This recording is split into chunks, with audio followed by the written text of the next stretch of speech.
राज्य के विभिन्न जिलों में विगत कुछ दिनों में 9 पुलिया ध्वस्त हुए हैं, क्षतिग्रस्त हुए हैं। इसमें 6 पुलिया पुरानी थी, काफ़ी पुरानी, और 3 निर्माणाधीन थी।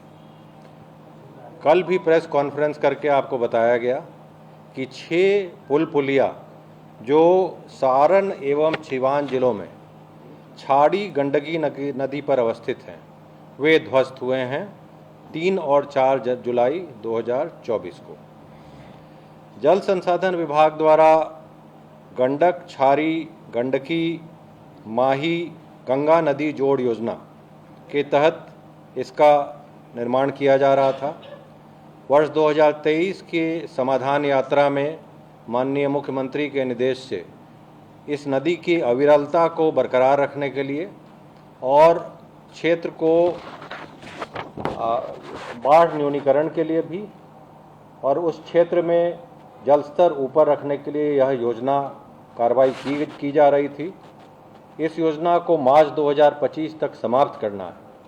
69.89 करोड़ रुपए की योजना 170 किलोमीटर लंबी, जिसमें 19 मीटर चौड़ाई और औसत गहराई 3 मीटर की है, उसका डिसिल्टेशन कराया जाना था। इसी क्रम में कार्रवाई जो खुदाई की गई, उड़ाही की गई, उसमें पियर और एबटमेंट के पास भी मिट्टी को हटा दिया गया। पूरी तरह संतुष्ट होने के बावजूद हमने कल बताया था कि इसमें विभाग द्वारा प्रथम दृष्टया जो अभियंतागण संलग्न हैं और संवेदक की लापरवाही का प्रथम दृष्टया प्रमाण आ रहा था।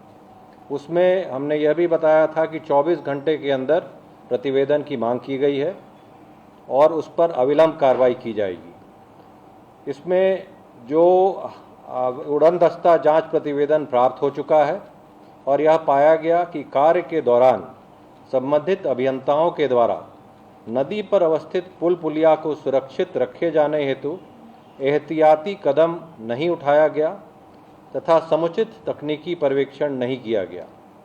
साथ ही कार्यकारी संवेदक के स्तर से भी लापरवाही की गई और इसे गंभीरता से लेते हुए जल संसाधन विभाग द्वारा जो संलग्न अभियंतागण हैं उन्हें निलंबित किया गया है। इसमें 2 कार्यपालक अभियंता निलंबित हुए हैं, 4 सहायक अभियंता निलंबित हुए हैं और 5 कनीय अभियंता निलंबित हुए हैं।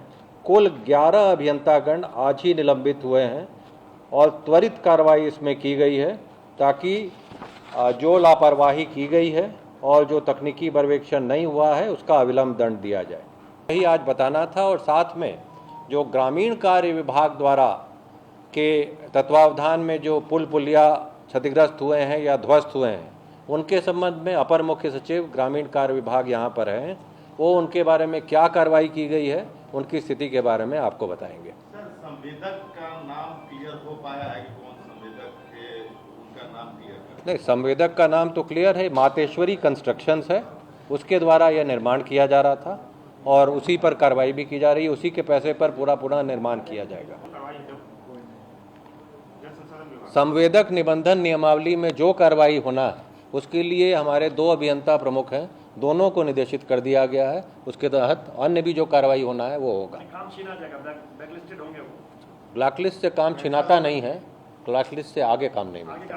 हाँ, अब उस पर कार्रवाई जो होगी शो कॉज के अनुसार जो कार्रवाई होना है होगा उसमें। ये काम करते रहे तो ये वाला जो इस पर अभी संवेदक निबंधन नियमावली में शो कॉज माना जाता है उस पर मांगा जा रहा है, उसके तदनुसार कार्रवाई होगी।